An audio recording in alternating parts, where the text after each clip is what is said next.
ಅಸ್ಸಲಾಮು ಅಲೈಕುಂ ರಹಮತುಲ್ಲಾಹಿ ವಬರಕಾತು. ನಾನು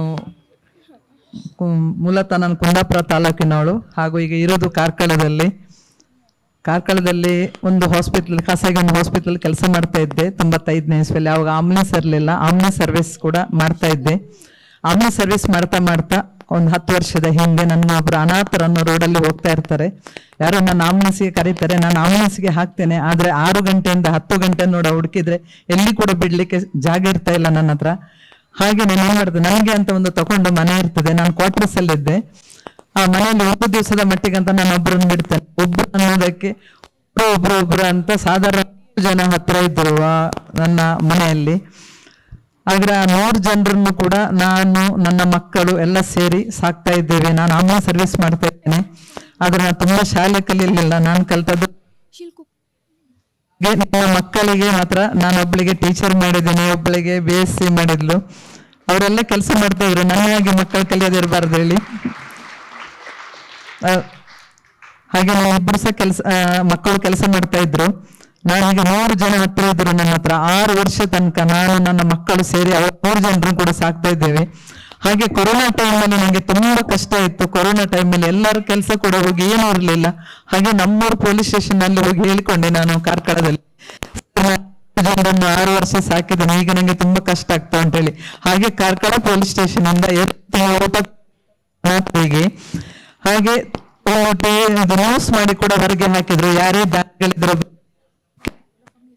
ಹಾಗೆ ಈ 3 ಕೊರೋನಾ ನಂತರ ಎಲ್ಲರೂ ಬಂದು ವೆಡ್ಡಿಂಗ್ ಆನಿವರ್ಸರಿ ಹಾಗೂ ದೀಪಾವಳಿ ಎಲ್ಲ ಪ್ರತಿಯೊಂದು ಕಾರ್ಯಕ್ರಮ ಆಚರಿಸಿಕೊಂಡು ಬರ್ತಡೇ ಕಾರ್ಯಕ್ರಮ ಸ್ವಲ್ಪ ದೂರ ಆಗಿದೆ. ಆದ್ರೂ ಕೂಡ ತುಂಬಾ ಖರ್ಚು ಉಂಟು. ಸಪೋರ್ಟ್ ಸಿಗ್ಲಿಕ್ಕೆ ಕಾಯ್ಬೇಕು ನಾವು. ಹಾಗೂ ಈಗ ನಮ್ಮ ಆಶ್ರಮದಲ್ಲಿ 90 ಜನ ಇದ್ದಾರೆ, ಅದರಲ್ಲಿ 10 ಜನರಿಗೆ ಕೈ ಇಲ್ಲ.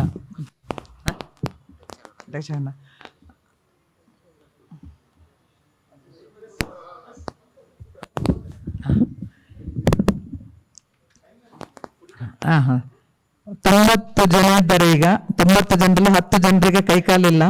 ಹಾಗೆ ದಿವಸಕ್ಕೆ ಒಂದು 4ರಿಂದ 5 ಸಾವಿರ ತನಕ ನಾವು ಖರ್ಚು ಮಾಡ್ತೇವೆ. ಗೌರ್ಮೆಂಟ್ ಇಂದ ಸಪೋರ್ಟ್ ಎಲ್ಲ ಸಿಗ್ತದೆ. 2 ವರ್ಷ ಕಾಯ್ಬೇಕು ನಾವು.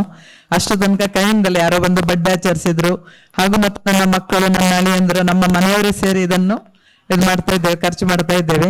ಹಾಗೆ ಇವತ್ತು ಈ ಕಾರ್ಯಕ್ರಮದಲ್ಲಿ ನನ್ನನ್ನು ಗುರುತಿಸಿ ಕರೆದು ಸನ್ಮಾನಿಸಿದ್ರು. ತುಂಬಾ ಖುಷಿ ಆಯ್ತು. ಇಂಥ ಕಾರ್ಯಕ್ರಮ ಅಂತೂ ನಡೀತಾನೆ ಇರಲಿ. ತುಂಬಾ ಮಾತಾಡಲಿಕ್ಕೆ ಬರಲ್ಲ.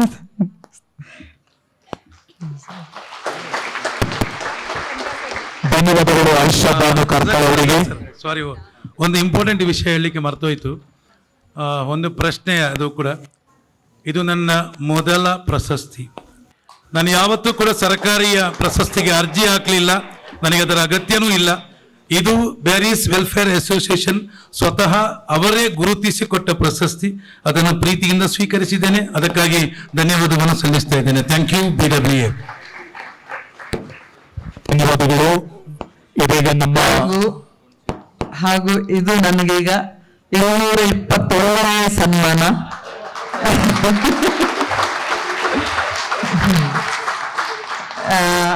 ಇಷ್ಟು 221 ಸನ್ಮಾನದಲ್ಲಿ ಎಲ್ಲಿ ಕೂಡ ನನಗೆ ಹೆಲ್ಪ್ ಮಾಡಿದಿಲ್ಲ ಹಣ ಕಾಸು ಅವರ ಬಗ್ಗೆ.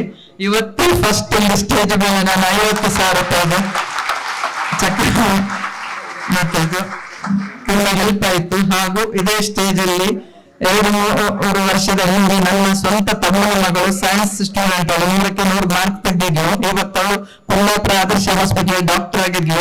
ಇದೇ ವೇದಿಕೆ ಅವಳಿಗೆ ಕೂಡ ಹೆಲ್ಪ್ ಮಾಡಿದ್ದಾರೆ. ಅದು ಕೂಡ ತುಂಬಾ ಹೆಲ್ಪ್ ಆಯ್ತು. ಅದು ಸಹ ನೆನಪಾಗ್ತದೆ. ನನಗೆ ಫೋನ್ ಬರುವಾಗ ಬೆಂಗಳೂರಿಂದ ಫೋನ್ ಬಂತು, ಇಂಥ ಕಾರ್ಯಕ್ರಮ ಆಗ ತಪ್ಪರ ನೆನಪಾಯ್ತು. ನನ್ನ ತಮ್ಮನ ಮಗಳು ಕೂಡ ಇದೇ ಸ್ಟೇಜಲ್ಲಿ ಹೆಲ್ಪ್ ಆಗಿದೆ, ಹಾಗೂ ಸನ್ಮಾನ ಕೂಡ ಆಗಿತ್ತು. ತುಂಬಾ ಥ್ಯಾಂಕ್ಸ್ ಎಲ್ಲರಿಗೆ. ದೇವರು ಒಳ್ಳೇದು ಮಾಡ್ಲಿ.